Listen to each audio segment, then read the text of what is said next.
I'll destroy Valentine's Day and Heart and Hooves Day. And there's nothing you can ever do about it, Big Mac. No? No. No!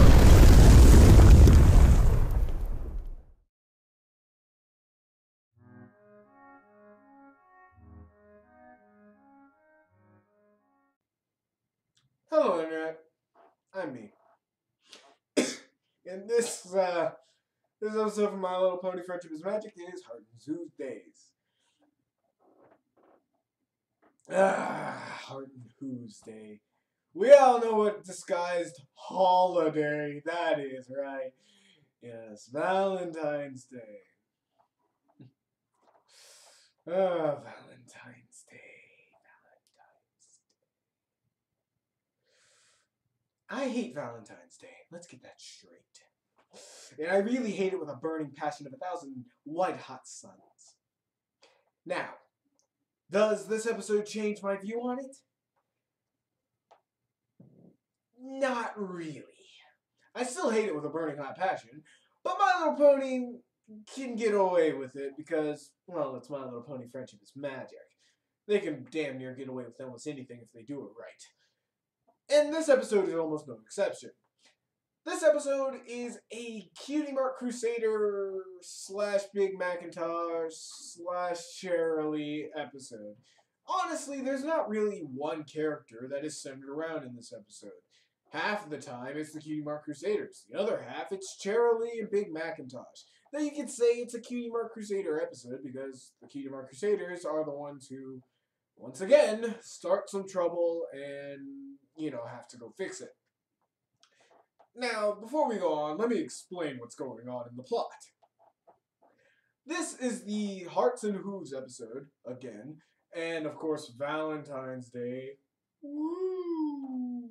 Fuck it, I'm gonna destroy that damn holiday. And the Cutie Mark Crusaders have made Miss Cherylee this ginormous gosh darn heart that actually looks pretty good, which at first they look like they're just splashing stuff on, but it actually turns out pretty badass. And if you could give that to your girlfriend, I mean, goddamn, any girl would fall over backwards for that. And gives it to Miss Cherylee to say she is the best teacher out there. And of course, when they give it to her, they pretty much are saying, well, don't you have a special sun pony, huh? And Miss Cherylee looks quite annoyed by this.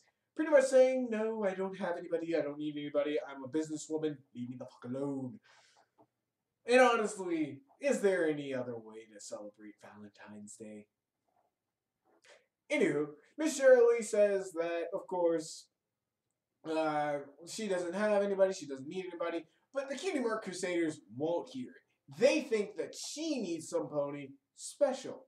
So, in a very, very good song, and a very catchy one at that, the Cutie Mark Crusaders have decided that Big Macintosh should be the one to be the special sun pony of Cherylee. Which is a good choice because, for some reason, the Cutie Mark Crusaders point out a lot of weird things about the male ponies in Ponyville. Is one that's surprisingly, disturbingly into jelly fetish. Yeah, that's kind of creepy. It really is. And honestly, I gotta talk about this song. This song is fantastic. I love it.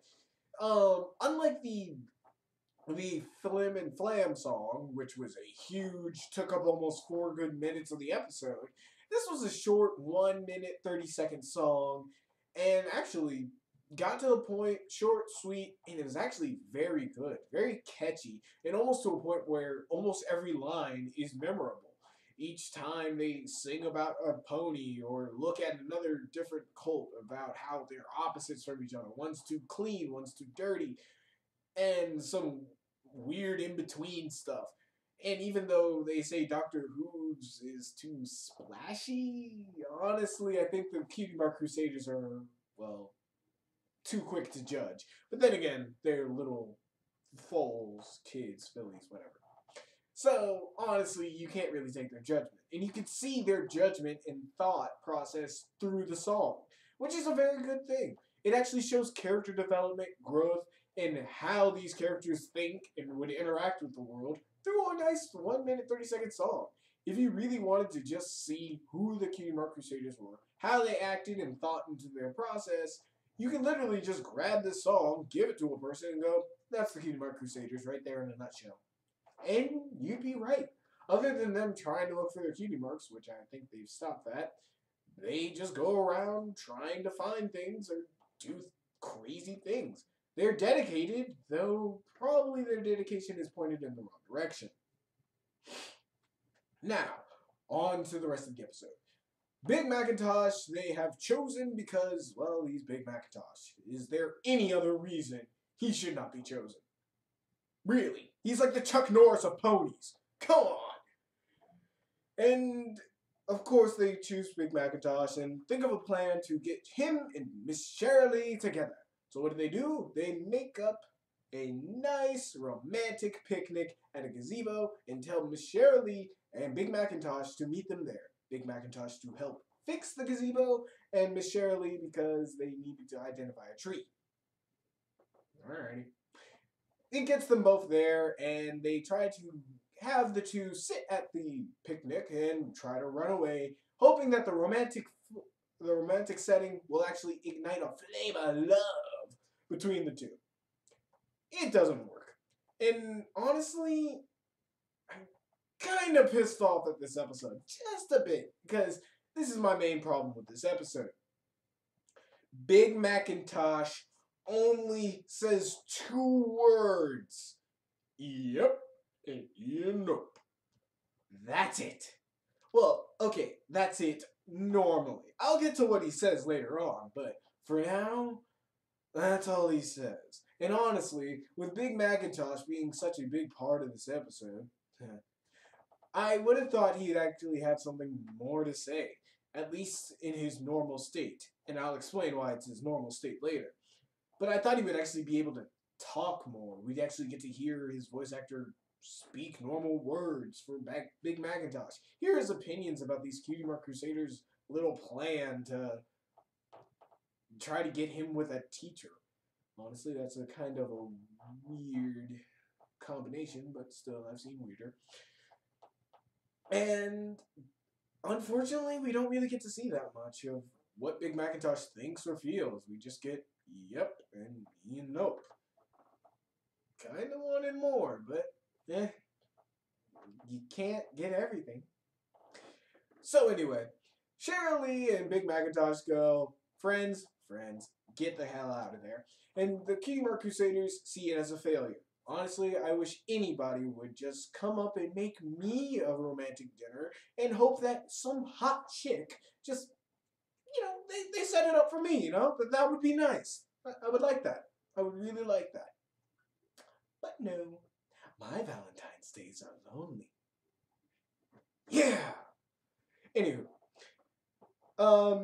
Big Macintosh and Shirley leave. The Cutie Mark Crusaders are now disappointed, wondering if their romantic setting was either too romantic or not romantic enough. But they wish that they had a love potion or something like that to get these two together. Just then, Twilight Sparkle, walking with pretty much a bunch of books, of course, walks by and runs into the 3 little ponies. In a very suggestive-looking position, but I'm not saying anything. Rule 34s, do your thing. Just don't let me see a damn thing about it. I really don't want to. Anywho. And Twilight Sparkle explains to the Cutie Mark Crusaders, kinda, that Hearts and Hooves Days was all started by a love potion. And, of course, the Cutie Mark Crusaders, hearing the words love and potion, they just go ahead and take the book, saying that they want to do research and run off, while Twilight Sparkle still tries to reference them to another book, believing that ponies should at least try to read. We need a Twilight Sparkle in these days. We really do. Anywho, the Cutie Mark Crusaders decide to make a love potion, not reading ahead that it is love poison, but hey, fuck it. So, what are the ingredients to this love potion? Well, a little piece of a cloud, the glow of a rainbow, and you just stir it all together with water and stir it with a Pegasus feather, who's not slow. Honestly, it's probably the most simple love potion I have ever seen or heard of. And I haven't heard of many, so man. Anywho, they give the love potion to Big Macintosh and Cherry, convincing them that it's punch. Though, again, Big Macintosh and Cherry are pretty much just going, alright, whatever, let's just humor these three little fillies and then go on our separate ways again. But this time it actually works. And dear God, I hate it. This is the part of the episode where it is made to be annoying. And I'm happy for this part because I hate Valentine's Day with a fucking burning vengeance, and I really like to see the negative, like a show the negatives of fucking Valentine's Day and its lovey-dovey feeling. Oh, and they start calling each other cutesy, rootsy names and shit like that.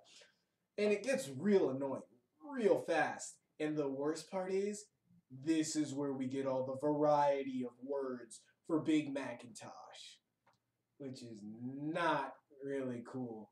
So at first, the Cutie Mark Crusaders see this as a success and move on with their lives.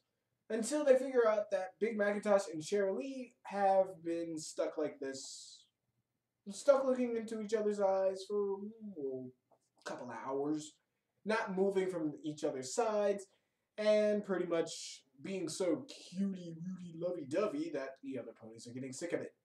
And I'm happy for that. And of course, the Cutie Mark Crusaders read the rest of the damn book, like they should have, and figure out that it is a love poison. And in the book, I swear to you, once they show the image of the prince and princess where they first used this love potion, the princess is an alicorn. There is a horn and there is wings, and it's not Celestia, so ha! Anyway. And, of course, it's a love poison. And they don't look away from each other's eyes, and, chaos ensues, castles falling, dragons, the normal thing. Anyway, so what the Cutie Mark Crusaders decide to do is go to find an antidote, which is the simplest way to do it is to keep those two separated from each other and not letting them have eye contact for an entire hour. So, what do the Cutie Mark Crusaders do? They decide to do the one thing that probably is the most logical thing that would work. Say, get married, you two. And so, of course, Cheryl Lee and Big Macintosh, falling in love with each other, agree to this proposal. And why? Why do the Cutie Mark Crusaders do this? Because it's a very good plan. They decide to say that since they're in love, yo, Big Macintosh, go get a tux and a ring. Miss Cheryl Lee, go get a wedding dress. And separate the two for a whole hour, though Big Macintosh gets done quicker than expected and goes back to Cheryl Lee. Of course, Apple Bloom is trying to stop her big brother, but he's a damn unstoppable juggernaut. I mean, he's dragging a whole damn house. I mean, shoot, man. I didn't think he was that strong. Anywho, and of course, Cheryl Lee and Big Macintosh try to get back together, but an hour strikes and the spell is broken finally. Or a potion is broken, whatever. Finally, and they're back to normal. And of course, the love lesson of blah blah blah, and I don't care. This episode was a very good episode now that I think about it, and went back a little more. Honestly, my hatred for Valentine's Day is fucking ginormous. But this episode was actually a very good Valentine's Day episode, showing that love can get out of hand, especially if taken in the wrong way, context, or thought process. It's not too deep into the issue, and honestly, you have to go digging into it yourself. And there's a lot of things in the backgrounds that do actually surprise me a little, and actually make me go, "Huh, what was that? Cool." But other than that, this episode is pretty standard and pretty funny and has its good moments. The highlight of this episode has to be the song, and it does blow everything almost out of the water. So, until next time, y'all. Oh, right, rating 8.5 out of 10, really. So, until next time, I gotta go take the sword and go try to kill Valentine's Day. Hopefully Big Macintosh won't be defending it. Oh well. See you guys next time.